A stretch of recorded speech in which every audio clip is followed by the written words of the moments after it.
ওই মেম্বারের বউ, মেম্বারের বউ এবারে হয়েছে গোয়েন্দাগিরি করতে আইছে। এবারে মেম্বারের বউ এবারে এবারে এবারে রাগ হয়ে রয়েছে আমার লগে, এবারে আমার লগে সেইটা রয়েছে। আপনি মেম্বারের বউ, মেম্বার সাহেব কি করছে? মেম্বার সাহেব কি করছে? হ্যাঁ, যারা আছেন আপনারা, এটা কি বাপের বাড়ি নাকি আপনাদের জামাইয়ের বাড়ি? এটা শ্বশুর বাড়ি আপনাদের? আচ্ছা, তার মানে আপনাদের বাপের বাড়ি নিশ্চয় আছে, আছে কি না? আপনাদের তো এরকম মানুষ আছে যেমন আপনার মেয়ে বিয়ে দিচ্ছেন না, আপনার ছেলে বিয়ে করাইছেন না, আপনারা আমাকে একটা জিনিস হেল্প করতে পারবেন? আপনারা তো আমার কাছে, উনি তো আমার কাছে রাস্তা চাইছেন না? এবারে এবারে এবারে রাগ হয়ে রয়েছে আমার লগে, এবারে আমার লগে সেইটা রয়েছে। আপনার আপনি মেম্বারের বউ, মেম্বার সাহেব কি করছে? মেম্বার সাহেব কি করছে? হ্যাঁ, ও তো মেম্বার সাহেব করলো না কা? আর মেম্বার সাহেবরা ধরেন সবাই, উনারা ধরেন, উনারা ধরেন সবাই। আপনারা আমার কাছে রাস্তা চান, স্কুল, এটা সেটা অনেক কিছু চান না? আমি আপনাদের কাছে একটা জিনিস চাইবো, দিবেন? একটা জিনিস, নাম্বার ওয়ান, আমি আপনাদের কাছে প্রথমে দোয়া চাই, আর দ্বিতীয়ত একটা জিনিস চাই, সেটা হচ্ছে আপনাদের আত্মীয় স্বজন আছে না? আপনাদের কেউ মেয়ের বিয়ে দিচ্ছেন, কেউ ছেলে বিয়ে করাইছেন, এটা যাদের বাবার বাড়ি তাদের হচ্ছে শ্বশুর বাড়ি আছে, এটা যাদের শ্বশুর বাড়ি তাদের বাবার বাড়ি আছে, আপনাদের বেআইন আছে, অনেক কিছু আছে না? আপনারা প্রত্যেক দিন প্রত্যেকজন অন্তত 10 জনের কাছে আমার সালামটা পৌঁছাই দিবেন, পারবেন না?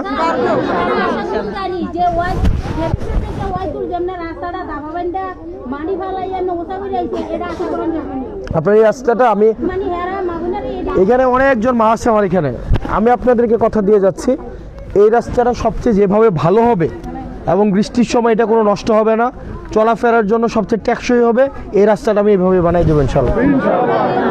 কিন্তু এখানে অনেকজন মানুষ আছে, রাইট? এই অনেক সবার সামনে এই কথা দিলাম, আর এটা আমি কথা দিছি, আবার আপনাদের থেকে আমি এটা কথা নিতে চাই। আপনি এদিকে আসেন না, এবারে এবারে মেম্বারের বউ, হ্যাঁ এবারে না না, এবারে ঠিকই রাস্তার কাউন্টার লেগে আইছে। আমাকে তো আপনাদের কাছে কিছু চাইতে দিলেন না। ওই মেম্বারের বউ, মেম্বারের বউ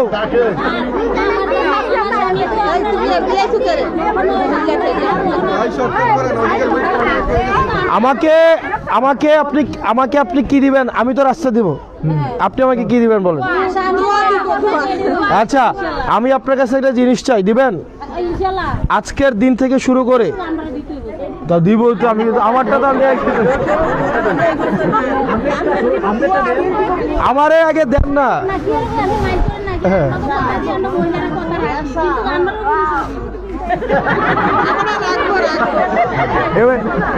এবিডি এটা ঘরের থেকে জানছে, কারণ ঘরের ব্যাটারে বিশ্বাস করে এবিডি দেখছে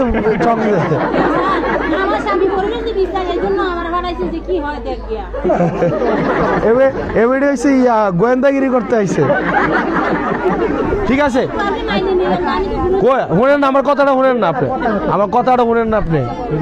কথাটা হয়েছে আজকের দিন থেকে শুরু করে আপনারা প্রত্যেক দিন প্রত্যেকজন অন্তত 10 জনকে আমাদের সালামটা দিতে পারবেন কিনা?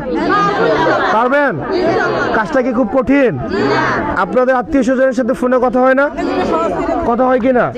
তাদেরকে বললেন, নিশ্চয়ই আপনাদেরকে বিদেশ থেকে অনেকে বলে না, আপনাদের আত্মীয় স্বজন ঢাকায় চিটাগংয়ে আছে না, আপনারা তাদেরকে আমাদের কথাটা বললেন। ঠিক আছে, আমাদের একটা মার্কা আছে, এই যে বাইতে লাগাই দিচ্ছে, এটা কি শাপলাকলি। টিভিতে দেখছি বাতাবি লেবুর বাম্পার ফলন, ঠিক না? ঠিক না? আর আমরা সময় টেলিভিশনে দেখতাম, মানে সময় টেলিভিশন, একটা টেলিভিশন আছে, ওই সময় টেলিভিশনে আমরা দেখতাম তারেক জিয়া কিভাবে বিদেশে বসে বাংলাদেশের বিরুদ্ধে ষড়যন্ত্র করে সেগুলার ডকুমেন্টারি, এগুলা দেখাইতো কে? সময় টেলিভিশন, ঠিক না? 71-এ আমরা দেখতাম টকশো হইতো, সেখানে জামাত শিবিরকে রাস্তার মধ্যে গুলি করে মাইরা ফেলা কেন জায়েজ, সেগুলার বৈধতা উৎপাদন করা হইতো, হইতো কিনা? হয়তো কি না? হয়তো না টকশোগুলোতে? হয়তো কি না? এবং টিভিগুলোর মধ্যে আমরা দেখতাম যে শিবির সন্দেহে মাইরা ফেলছে, জামাত সন্দেহে পিটায় ফেলছে। গোপন জায়গা থেকে কিছু বই সামনে থাকতো, 15-20টা বই দিয়ে বলতো যে জঙ্গিদের আস্তানা, জঙ্গি সন্দেহ, অস্ত্রসহ দেশি অস্ত্র, হামলা প্রস্তুতিকালীন এতজন ধরছে, অতজন ধরছে। মিডিয়াগুলোতে গেলে দেখছি কিনা? দেখছি কিনা? দেখছি না? হ্যাঁ, আমরা গোপন বৈঠক থেকে অ্যারেস্ট হইছি, অনেক জায়গায় গোপন বৈঠক থেকে অ্যারেস্ট হয়েছে, এরকম হয়েছে কিনা? আমরা ভাবছিলাম জুলাইয়ের পরে মিডিয়ার এই চরিত্রটা বদলাবে। আপনি বিশ্বাস করেন মিডিয়া এই বক্তব্য দেখাবে না, মিডিয়া এই বক্তব্য দেখায় না। কারণ মিডিয়া কি দেখাবে জানেন? আমি আপনাকে একটা ডকুমেন্টারি দেখাই, হ্যাঁ, মানে পয়রা শোনাই। গত পরশুদিন প্রথম আলো আপনি নিউজ করছে, প্রথম আলো যে নিউজ করছে রাজনৈতিক বিষয়ে, টোটাল রাজনৈতিক বিষয়ে নিউজ করছে আপনার বিএনপির সংবাদ টোটাল প্রচার করছে 6টা। কয়টা? 6টা।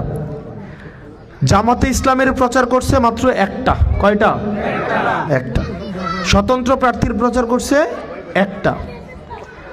বিএনপির টোটাল ছবি ছাপাইছে 5টা। কয়টা? কয়টা? 5টা। জামাতে ইসলামের ছবি টোটাল ছাপাইছে 1টা। স্বতন্ত্র প্রার্থীর ছবি ছাপাইছে 1টা। ছাপাইছে না? অথচ আপনি দেখবেন প্রথম আলো খুলে দেখেন, মির্জা আব্বাসের চাঁদাবাজি, তারেক রহমানের দুর্নীতি, তারেক রহমান কেন দেশে আসতে পারবে না, সে কেন ষড়যন্ত্র, বাংলাদেশের বিরুদ্ধে ষড়যন্ত্র করতেছে, এগুলো প্রথম আলো সিন্ডিকেট এগুলো করছে না? করছে কিনা? আমরা ডেইলি স্টারের সম্পাদককে আমরা বলতে শুনি নাই ডিজিএফআই নাকি হচ্ছে ওনাকে স্লিপ পাঠাইছে এবং উনি এগুলা হচ্ছে পত্রিকায় প্রচার করছে, এবং উনি এটাকে বলছিল ব্যাড জার্নালিজম।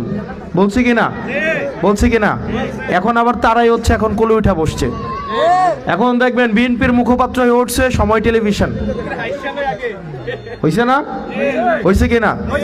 যারা এত বছর তারেক রহমানকে সন্ত্রাসী হিসাবে ডকুমেন্টারি বানাইছে, ওই সময় টেলিভিশন মাপ চাইছে কারো কাছে? মাপ চাইছে? আজকে দেখবেন টিভি খুললেই আপনার জাতীয় টেলিভিশনগুলা, যেমন ধরুন চ্যানেল আই নামে একটা চ্যানেল আছে না? আমার এই টেলিভিশনগুলো দেখতে পারে না, আমি স্পষ্ট কথা বলে ফেলি সরাসরি। অনেকে আমারে বলে তুমি যদি বলো তোমার তো টিভিতে দেখাবে না, টিভিতে দেখাবে না, তোমার নিউজ তো দেখাবে না, দরকার নাই দেখানোর। জনগণ এখন সাংবাদিক হয়ে উঠছে কিনা? জনগণ এখন মিডিয়া হয়ে উঠছে কিনা? প্রত্যেকে এখন এক একজন মিডিয়া, ঠিক কিনা? এই দালাল মিডিয়াদের উপর আমার নির্ভর করা লাগবে? আমার খবর মানুষই হচ্ছে জনগণের কাছে পৌঁছায় দিবে, দিবে কিনা? চ্যানেল আই দেখলাম ফ্যামিলি কার্ডের প্রচার করতেছে, ডকুমেন্টারি প্রচার করতেছে। বাংলা ভিশন দেখবেন ফ্রেম সেট করছে, 71 দেখবেন ফ্রেম সেট করছে। একটা মিডিয়া কখনোই কোনো দলের পক্ষে অবস্থান নিতে পারে না। কিন্তু আমরা দেখলাম, আপনি জানেন এই জার্নালিস্ট যারা আছে তাদেরকে বেতন দেয় কত টাকা? বলেন তো কয় টাকা বেতন পায় তারা? কয় টাকা বেতন পায়? তাদেরকে কোনো বেতনই দেয় না। 2000, 1500, অথবা এই যে ধরেন এই সাংবাদিকদের এই যে একটা ইয়া থাকে, এটাকে বুম বলে, এটা ধরাই দেয়, দিয়ে বলে আবার কর্ম করে খাও। তাদের বেতন দেয়? অথচ এই মিডিয়া মাফিয়ারা লক্ষ লক্ষ কোটি টাকা হচ্ছে ইনকাম করে, তাদেরকে পুঁজি করে তাদের বেতনটা পর্যন্ত ঠিকঠাক ভাবে দেয় না। দেয়? তারা ইংল্যান্ডে তারা আবার কথা বলে না। তাদের বেতন দেয়? 3-4 হাজার টাকাও বেতন দেয় না। নীতি কথা মারায় এই মিডিয়াগুলা। এই কারণে প্রিয় বাংলাদেশবাসী, এই মিডিয়া, এই span media, pillar media, development media, যারা এত বছর ধরে বিএনপি জামাতকে হত্যাযোগ্য করে তুলেছিল, আজকে আবার তারাই তেলবাজি নিয়ে, তেলের কন্টিন, এটা কি কন্টিন বলে না? একদম কন্টিন নিয়ে, গ্যালেন নিয়ে আবার হচ্ছে ফেসিবাদ বানাইতে উঠে পড়ে লাগছে। এই কারণে এই মিডিয়ার দ্বিচারিতা বাংলাদেশ মনে রাখবে। এই কালের কণ্ঠ, প্রথম আলো, তারপরে হচ্ছে এই যে সময় টেলিভিশন, বাংলা ভিশন, আমি যেটা সত্য এটা বলবই, আপনি আমাকে থামাইতে পারবেন না। আপনাদের এই দ্বিচারিতা আমরা মনে রাখবো।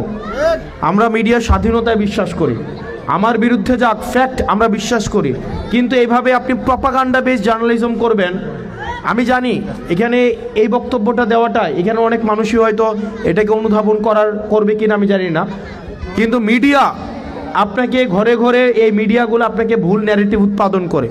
দেখবেন শিবির সন্দেহে পিটিয়ে হত্যা, এরকম হয়েছে না? যেমন শিবির মারা জায়েজ, মানে শিবির সন্দেহ করে মারা জায়েজ, সমস্যা নাই, শিবির সন্দেহে পিটাইলে জায়েজ, ঠিক কিনা? এই কারণে মিডিয়ার এই চরিত্র আপনারা দেখবেন আরও খারাপ হবে, আরও খারাপ হবে। দেখবেন সময় চেঞ্জ হইলে ব্যাপারটা যদি এমন দাঁড়ায় আর কি, দেখবেন মিডিয়াগুলা কি পরিমাণ মাফিয়া সন্ত্রাস, এরা দেখবেন এমন যদি পরিস্থিতি তৈরি হয় কোনো একটা বাটে পড়ি, এরা দেখবেন আমার বিরুদ্ধে লম্বা লম্বা নিউজ করবে, লিখবে হাসনাতের টর্চার সেল, টর্চার সেলে নিয়ে এরে মারতো, এরে ধরতো, ধরে এত টাকা নিয়ে যেত, ওই নিয়ে যেত। হাসনাতের সন্ত্রাস বাহিনী ত্রাসের রাজত্ব কায়েম করেছিল দেবিদ্বারে। এখন ধরেন মানে মিডিয়া হচ্ছে এই ধরনের হচ্ছে প্রপাগান্ডিস্ট বেশিরভাগ মিডিয়া। তবে আমাদের অনেক সাংবাদিক আছে এখানে নিরলসভাবে মাঠে ঘাটে পরিশ্রম করে, তারা নিরপেক্ষভাবে সাংবাদিকতা করতে চায়, তারা চায় জনগণের কাছে খবরটা পৌঁছাইতে। আমার কাছে